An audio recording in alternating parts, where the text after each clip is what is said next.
Okay, so let's talk about this plant right here next to me. This is Abutilon pictum or Abutilon striatum. There's kind of some debate about the Latin name, but it goes by tons of different common names. Here in Florida, you typically hear it called Parlor maple hibiscus, and it's not a maple and it's not a hibiscus. It is in the hibiscus family, however, the Malvaceae family or the mallow family, which is a really important plant family. In it contains lots of different genus and species, but it contains okra, hibiscus, cotton, cacao, durian, which is that really stinky fruit. But without the mallow family, we wouldn't have toilet paper and we wouldn't have chocolate. So I'd say it's a pretty important one. But let's talk about the Abutilon. Let me take you guys a little bit closer and I'll talk about why we like it so much and why you might want to grow it. Okay, so we have one right here that's really tall. I'd say about 7 feet tall. And then we have a little bushy one over there. But it's just a really cool plant. It grows really fast here in Florida.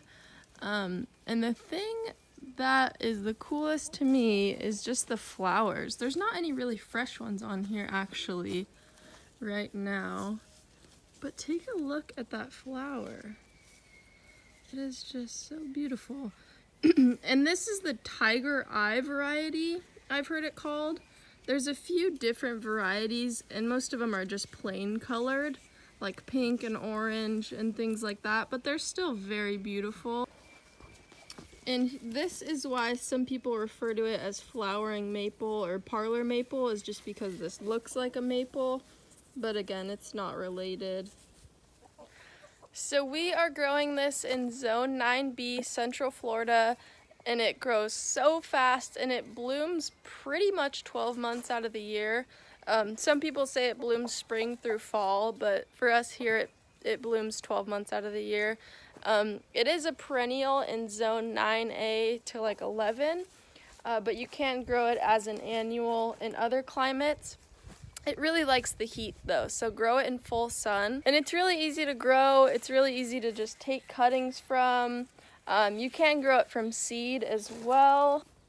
And basically, if you wanted to harvest your own seeds, you would just let a flower dry out for about like 2 months, and this part would become a little seed capsule and have some seeds in there for you. But it's really easy to just take a cutting and put it in some water or put it in some sterile soil mix, and that'll root for you really easy and give you a new plant.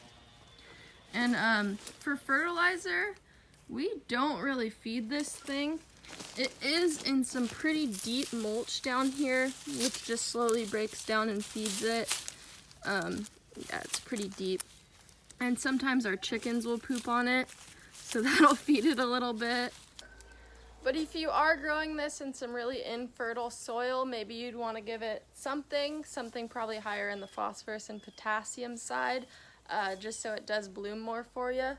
Maybe we will give it something because it's not blooming like crazy right now, and it usually is. But the best thing about this plant, besides its beauty, is that pollinators love it so much. Mostly hummingbirds. We see tons and tons of hummingbirds on this all the time, and it is so fun. And one last pretty cool thing about this plant is that the flower is actually edible. Now, please do your own research. I'm not telling you to go out and eat this flower, especially if you don't know what the plant looks like exactly.